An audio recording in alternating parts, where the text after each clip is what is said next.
When you buy a book, you're allowed to resell it. It's a used bookstore. When you buy a record, you're allowed to sell it to your friend. It all falls under the first sale doctrine of copyright, with the idea that the copyright owner only has the right to the first sale of a particular copy of a work, and then after that, the person who purchased the physical copy of the work can do what they want with it. They have the right to resell it without infringing the copyright. That makes sense when you're talking about a book that you can hold in your hand. I have a copy of this book and I'd like to sell it to my friend Matt, and copyright law has a carve-out that lets me do that. But what if the book is digital? What if instead of being a song on an album or a CD, it's a song that's digital? A company called Redigi believed that they figured out a way around that. They set up a system whereby the songs that were in your iTunes account, you could list them for sale, and then when somebody decided they wanted to buy them for, let's say, $1 as opposed to the $2 that you initially bought it, Redigi will migrate your copy from your iTunes account up into the cloud and remove it from your iTunes account so that you no longer have access to the song, and the person who purchases it gets access to the song in their iTunes account. And the proceeds from the sale are split between Redigi, the seller, which is you, and they put some money into an escrow fund that will go to the artist. Note who's left out: the recording companies. Capitol Records decides to sue Redigi in the Southern District of New York, and Redigi stands up and says, well,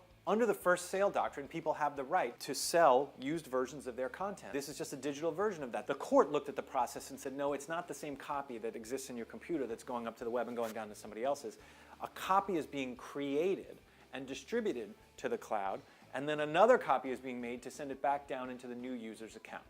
And the first sale doctrine is a distribution privilege, not a copying privilege. The court in Redigi found that there is a physical copy of a digital work, and it exists where the server is. The electrons that are spinning on a chip, the ones and zeros that make up the content that we're talking about, that's the physical copy. Redigi used this as an opportunity to say, oh, okay, well, if there is a physical copy, why don't we establish the physical copy is at our servers? In Redigi 2.0, you have an account that holds your iTunes songs. When you want to access, you use your key, you open it up, you listen to the song. When you're done with it and you want to resell it, instead of distributing it digitally, you distribute the key, and that key gets transferred. So when you transfer this key, no new copy is made.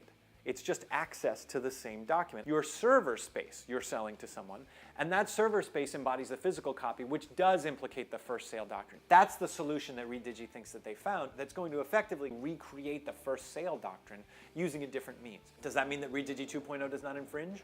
We don't know. We're not going to know until a court tells us or until business practices make it obvious that everybody thinks it's just fine.